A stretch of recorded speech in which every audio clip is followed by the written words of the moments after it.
اہل سنت والجماعت کے ہاں جو جانور حلال ہے اس جانور کے 7 اعضاء مکروہ ہیں، باقی سارے حلال ہیں۔ وہ 7 کون سے مکروہ ہیں؟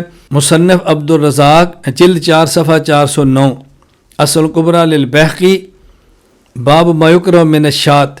حضرت مجاہد فرماتے ہیں رسول اکرم صلی اللہ علیہ وسلم نے یکرہ من الشاۃ سبعا، بکری کے 7 اعضاء کھانے کو ناپسند سمجھا۔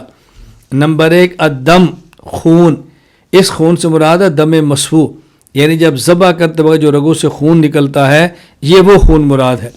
نمبر 2 والحیا، مادہ جانور کے چھوٹے پیشاب کی جگہ، والانثیین خصیتین، والغدہ اور غدود، آگے تفصیل کے ساتھ آئے گا۔ غدود سے مراد ہے جانور کے کسی بھی جگہ پہ کچھ گوشت جم جاتا ہے اور ایک غدود سی بن جاتی ہے۔ والذکر، اور نر جانور کے چھوٹے پیشاب کی جگہ، والمثانۃ، اور مثانہ، والمرارۃ، اور پتا، یہ 7 اعضاء کا کھانا رسول اکرم صلی اللہ علیہ وسلم نے مکروہ فرمایا۔ یہاں بھی غیر مقلدین کا اختلاف ہے۔ اب دیکھو غیر مقلدین کہتے ہیں نہیں، صرف دم مسفوح اس کا کھانا تو ٹھیک نہیں ہے، اس کے علاوہ حلال جانور کا ہر عضو کا کھانا حلال ہے۔ چنانچہ میاں نذیر حسین دہلوی فتاوی نظیریہ میں لکھتے ہیں بکری وغیرہ جتنے جانور حلال ہیں ان کے تمام اجزاء حلال ہیں، ان کی کوئی چیز حرام نہیں۔ ہاں دم مسفوح البتہ حرام ہے کہ اس کی حرمت صریح قرآن مجید میں آئی ہے، اس کے سوا باقی اور تمام چیزیں حلال ہیں کیونکہ ان کی حرمت ثابت نہیں۔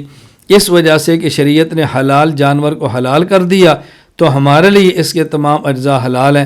ہاں جس جزء کو خود شریعت ہی نے حرام بنا دیا تو وہ جزء البتہ حرام ہوگا، اور ہمارے نفوس اور ہماری طبیعتوں کے بعد اجزاء کو مکروہ خبیث سمجھنا کوئی چیز نہیں، اور شریعت نے ہمیں اس کی اجازت بھی نہیں دی کہ جن اجزاء کو ہماری طبیعتیں خبیث سمجھیں تو ان اجزاء کو ہم حرام یا مکروہ شرعی جانیں۔ یہ ہے ان کا موقف۔ یعنی غیر مقلدین یہ کہتے ہیں کہ نہیں، ان کے صرف دم مسفوح حرام ہے، مکروہ ہے، اس کے علاوہ حلال جانور کے تمام اعضاء حلال ہیں۔ یہاں میں یعنی عجیب بات یہ ہے کہ میاں نذیر حسین دہلوی یہ بات لکھ رہے ہیں کہ اگرچہ طبیعت ان کو پسند نہیں کرتی لیکن طبیعت کوئی دلیل نہیں ہے کہ ہم طبیعت کی بنیاد پہ کسی چیز کو حلال یا حرام کہیں۔ یعنی اگر اور مادہ جانور کی شرمگاہ کو یا نر جانور کی شرمگاہ کو یا پتے پسانے کو طبیعت پسند نہیں کرتی، ہم اس بنیاد پہ ناجائز کہہ دیں، طبیعت کو دلیل شرعی تو نہیں ہے۔ جبکہ ان کے مد مقابل علامہ وحید الزمان صحیح مسلم کی شرح میں لکھتے ہیں، کہتے اب ہمارے اصحاب کا ایک قول ضعیف اور ہے، وہ یہ کہ منی عورت کی نجس ہے اور مرد کی پاک ہے۔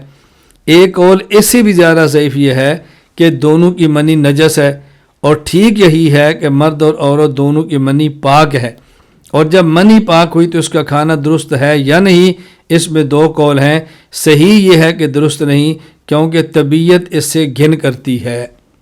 دیکھو یعنی میاں نذیر حسین دہلوی کہتے ہیں ہم ان اعضاء کو اس لیے مکروہ نہیں کہہ سکتے کہ طبیعت پسند نہیں کرتی، طبیعت تو دلیل نہیں ہے، اور وحید الزمان کہہ رہے ہیں کہ باوجود اس کے مرد اور عورت کے منی پاک ہے لیکن کھانا اس لیے ٹھیک نہیں کہ طبیعت اسے گھن کرتی ہے۔ یعنی ایک عالم طبیعت کو دلیل بنا رہا ہے اور دوسرا عالم طبیعت کو دلیل بنانے کے لیے تیار ہے نہیں، تو نہ ماننے پر آئے تو اجماع کو بھی دلیل نہ مانے، اور ماننے پر آ جائے تو طبیعت کو دلیل بنا لے۔ کتنی عجیب بات۔